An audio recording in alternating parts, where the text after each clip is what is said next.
الحمد لله وحده والصلاة والسلام على من لا نبي بعده أما بعد فأعوذ بالله من الشيطان الرجيم بسم الله الرحمن الرحيم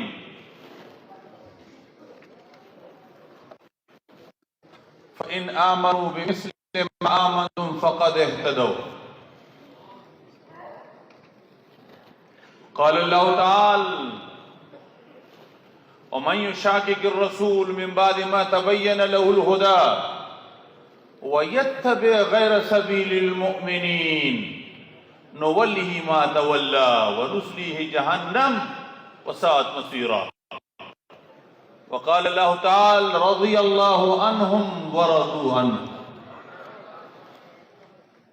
وقال الله تعالى محمد رسول الله والذين معه أشداء على الكفار رحماء بينهم وقال صلى الله عليه وسلم إذا رأيتم الناس يسبون أصحابي فليظهر العالم علمه أو كما قال صلى الله عليه وسلم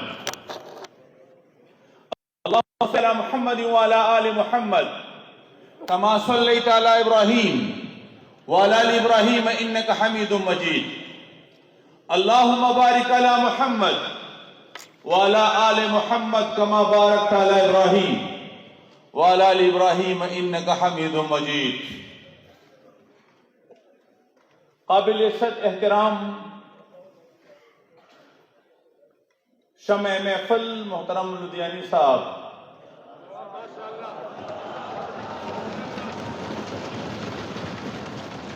اکابرین امت، مشائخ اعظام،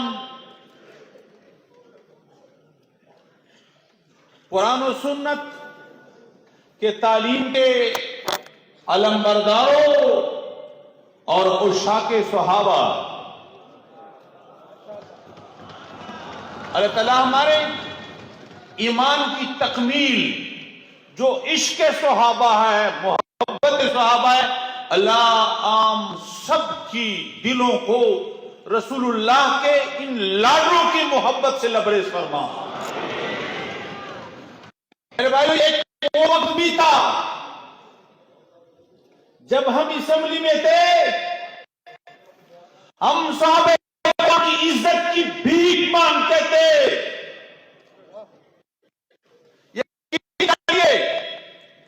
خدا کی قسم، اسمبلی کے در و دیوار گواہ ہے، جب ایک بندے نے رسول اللہ کے صحابہ کی توہین کی، میں بذات خود اس دن پتہ نہیں کیا ہوا، انسان پھر صحابہ کا مسئلہ جب آتا ہے، ایک مسلمان پھر وہ صبر بھی نہیں کر سکتا۔ یقین کریے، اس دن اسمبلی میں ہم اس طرح نکل گئے کہ 3 دن مکمل طور پر اسمبلی کو ہم نے بلاک کر دیا، اور پوری تاریخ میں میں نے کم از کم کسی کی ذات کے حوالے سے جذبات اظہار نہیں کیا۔ جب ایک بار میں ابھی نام اس لیے نہیں لیتا کہ حکمت کا تقاضا یہ ہے،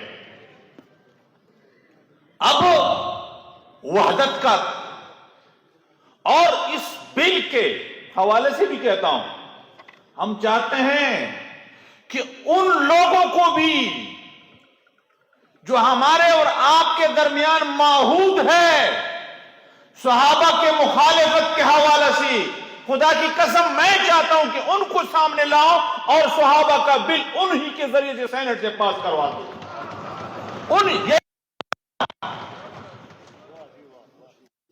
اسمبلی کے نہیں، کیبنٹ کے فلور پر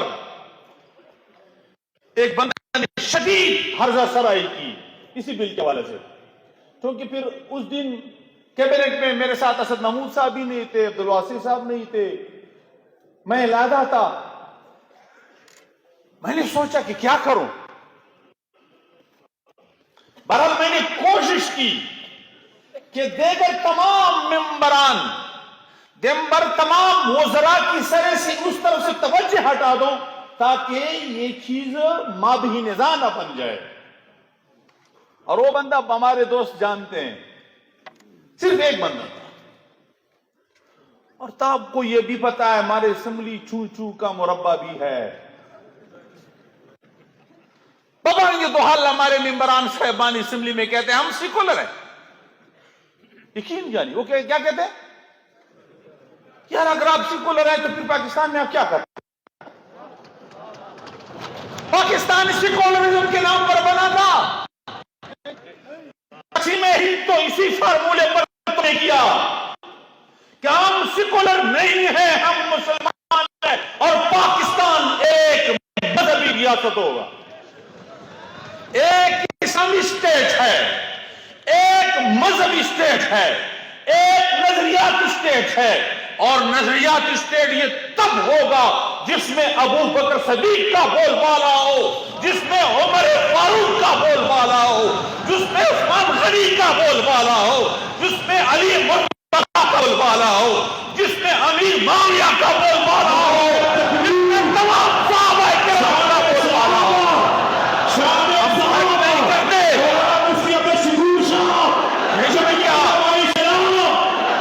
اس میں کیا فرق ہے؟ ہم صحابہ میں محبت کے حوالے سے کسی تفریق کے قائل نہیں ہیں.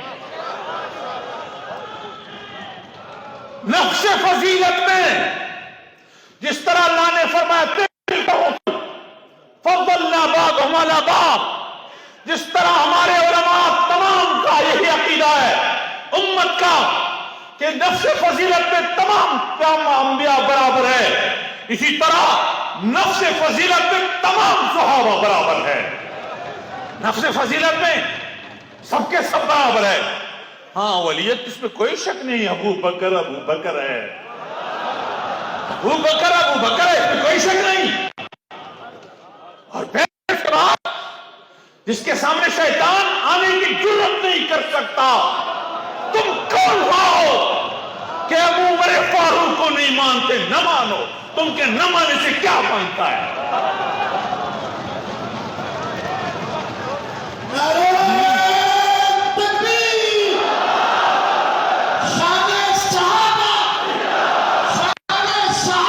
یقین جانیے اللہ کے فضل و کرم سے یہ بل پاس ہوگا. آج ٹھیک ہے صرف قومی اسمبلی نے, ایوان بالا باقی ہے, میں اس میں جا سکتا ہوں الحمدللہ, میں اس میں جا سکتا ہوں. لیکن مولانا فضل الرحمان کے بغیر ہم مسئلہ یہ ہے کہ مولانا صاحب کو اللہ تعالیٰ نے وہ زبان دیا ہے کہ وہ دشمنوں کو بھی راضی کرا سکتے ہیں. تو بغیر اس کے تو ہو نہیں سکتا, مجبوری ہے. اللہ کرے کہ جلد اللہ ان کو صحت دے, ورنہ آج وہ یہاں تشریف فرما ضرور ہوتے. تو انشاءاللہ میں خود جا کر اسمبلی کے سینٹ کے فلور پر, اور مولانا صاحب کو صرف اتنی ضرورت ہے ہمیں کہ وہ سینٹ کے چیئرمین صاحب اچھا آدمی ہیں, اللہ خوش رکھے, اچھا آدمی ہیں, اور سینٹ میں بھی انشاءاللہ ہماری اکثریت ہے, اس میں کوئی شک نہیں, پی ڈی ایم کی اکثریت ہے, وہ دن نہیں ہے اب. تو انشاءاللہ سینٹ میں کامیاب کرا کے پاس کروا دیں گے. خدا نہ کرے تو پھر اسمبلی تو کسی نے ہم سے, تو اسمبلی تو ہمارا اپنا ہے. اب کون ہے وہ اسمبلی میں نہیں شاہ. اسی طرح جس طرح آج کل اجلاس چل رہا ہے, اللہ کے فضل و کرم سے ڈپٹی اسپیکر بھی ہمارا ہے, اسپیکر بھی ہمارا اپنا ہے, کوئی بات نہیں. تو ایجنڈے پر لانے کے لیے میں کوشش کروں گا انشاءاللہ, اور پھر مولانا صاحب کی حکمت عملی انشاءاللہ رنگ لائے گی اور تمام پارلیمنٹ متفقہ پاس کرے گا انشاءاللہ. صحابہ کا جو غلام ہے, صحابہ کا جو غلام ہے, آج کے بعد صحابہ کا جو غلام ہے, آج کے بعد میں اعلان کرتا ہوں کہ جنگلی کا روح قبر میں خوش ہوگا.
وہ دن آنے والا ہے انشاءاللہ کہ سینٹ پہ جب یہ قانون پاس ہو کر اور قانون پاکستان بن جائے گا، ناموس صحابہ کے شہداء اپنے قبروں میں اچھل کود کر خوشی منائیں گے انشاءاللہ، انشاءاللہ۔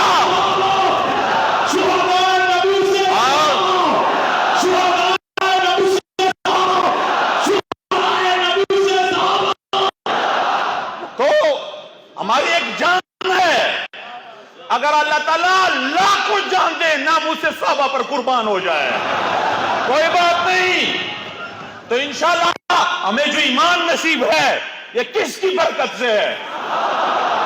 یہ کون سا دوست ہوگا جو کہتا ہے کہ میں مسلمان ہوں صحابہ کرام کو نہ مانے؟ وہ تو کیا ہو سکتا ہے؟ ہو سکتا ہے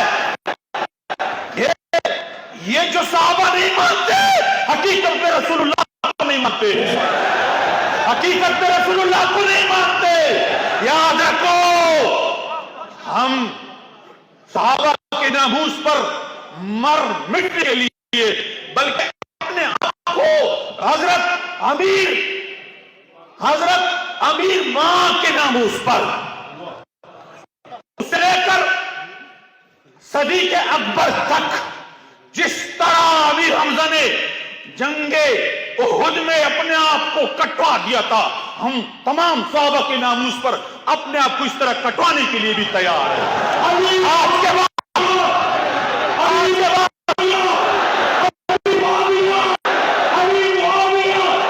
تفریق نہیں، اس کے بعد ہم سب ایک ہے، اس کے بعد ہم سب ایک ہے، ناموس صحابہ کے لیے سب ایک ہے، ناموس رسول اللہ کے لیے سب ایک ہے، ناموس انبیاء کے لیے سب ایک ہے، کوئی تفریق نہیں۔ لوگ کہتے ہیں مسلمانوں میں تفریق ہے، کوئی تفریق نہیں، اس چیز پر ہم ایک ہے، ایک ہے۔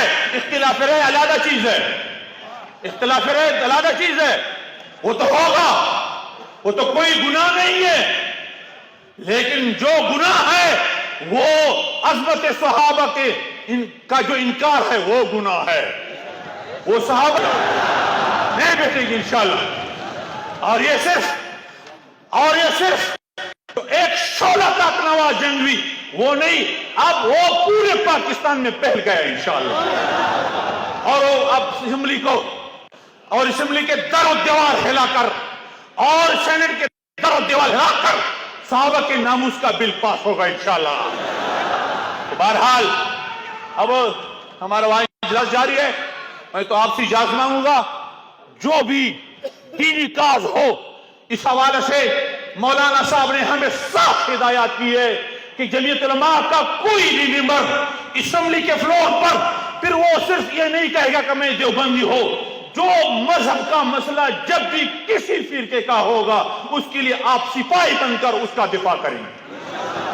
ہم حدیث کے حوالے سے ہمارے بریلی بھائیوں، ہمارے دیوبندی، سب دیوبندی ہے، وہ علیحدہ بات ہے، لیکن دیوبندیت بھی، بریلیت بھی، اہل حدیث بھی، ہم سب ایک ہے بنیادی عقائد میں، اور اس میں کوئی تفریق نہیں ہے۔ جو متفق کا نکات ہے باعث وہ بھی سب کو معلوم ہے۔ عین پاکستان پر سے ہمارے اکابر کی برکت سے انشاءاللہ کسی کو میری آنکھ سے اس کی طرف دیکھنے کی اجازت ہم نہیں دے سکتے۔